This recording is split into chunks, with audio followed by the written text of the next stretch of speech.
To use artificial intelligence. On 60 Minutes last week, we showed you how IBM's technology named Watson is helping fight cancer. I spoke with Dr. Ned Sharpless, who runs the Lineberger Cancer Center at the University of North Carolina at Chapel Hill. It is one of more than 20 institutes using Watson. Sharpless explained what the technology brings. They taught Watson to read medical literature, essentially, in about a week. It was not very hard. And then Watson read 25 million papers in about another week. And then it also scanned the web for clinical trials open at other centers. And all of a sudden, we had this complete list that was sort of everything one needed to know. Did this blow your mind? Oh, it totally blew my mind. Watson's cognitive computing will now be available nationwide for the first time. IBM CEO Jenny Remedi is with us. Welcome. Thank you, Charlie. Good morning. Josh. IBM is betting the company on artificial intelligence. It is the next era. I mean, just think of this, and maybe an easy way to think of it is, this is the third era of technology that's really all we've ever known. The first was machines that counted, and the second was things that were programmed. And that's everything you know today, your cell phone, anything, you program it. This is a whole generation of systems that they learn. And they just learn. You don't program them. And so what are the uses? We'll talk about medicine in a moment, but yeah. What new world is it opening up?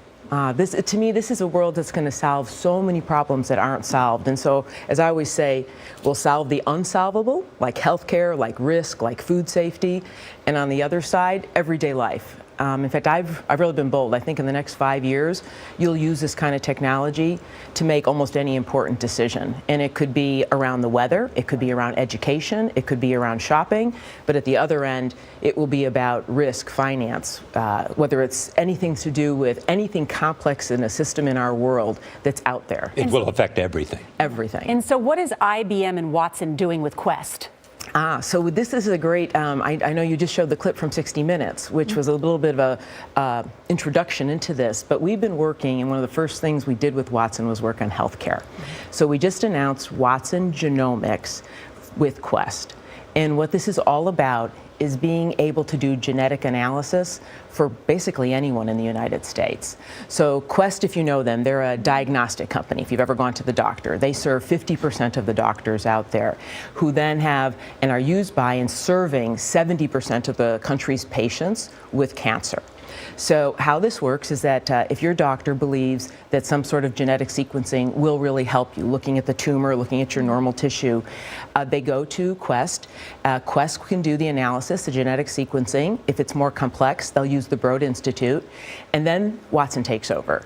Watson, as Charlie, you just showed in the clip, has been training, and frankly, 20 of the best oncology centers in the world, and universities have been training Watson. And what he's looking for is what are the real mutations, and then matching up with what are the possible treatments that could matter. And so it is impossible for a doctor, no matter how great they are, to keep up with this. And then goes to recommendations, go to the pathologist, to the doctor. And you've said that it's not your goal to replace anyone, to replace a doctor in this case. What is the relationship then? What's the ideal relationship? Yeah. I've watched this relationship between the doctor. In fact, we believe this era is man and machine. And in fact, I know we say artificial intelligence, but it is really augmenting our intelligence. Because I don't care what your job is, your jobs, there's so much information, and we call it cognitive because of cognitive overload. You can't keep up. In healthcare, 8,000 papers a day. And another great statistic, in the healthcare system, there is 3 million times more data than all books ever written. So what's a doctor going to do? Yeah. And so this idea I see, and I've watched it with the oncologists, it's very collegial. It's back and forth, because you're testing your ideas and your thinking, and that's how I see it working in almost every profession. I have to ask this because we promoted this question. Critics who say machines could get too smart and doom us all. Yeah, look, that isn't our goal, and in fact, this is supervised learning. So think of it as Watson's been trained by the best oncologists. He's been trained by the best people in risk and financial services. He's been trained for teachers by teachers. And so this type of technology, when I say augmenting, it's been trained. You have all this data. But you talk to everybody. Are we going to reach a point in which machines are smarter than humans? I don't think we're going to reach that point anytime soon.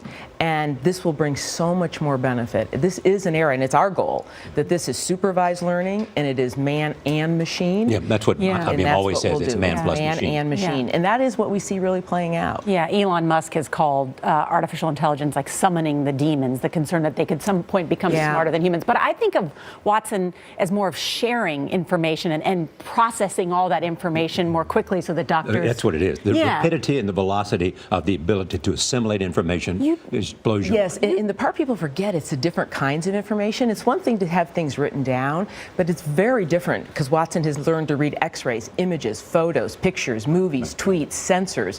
That's really the difficult part. And this opens Pull it up together. personalized medicine for everyone. It does. In fact, and it's more than personalized medicine. It'll be personalized medicine for everyone. In fact, that's actually the meaningful part about this Quest diagnosis.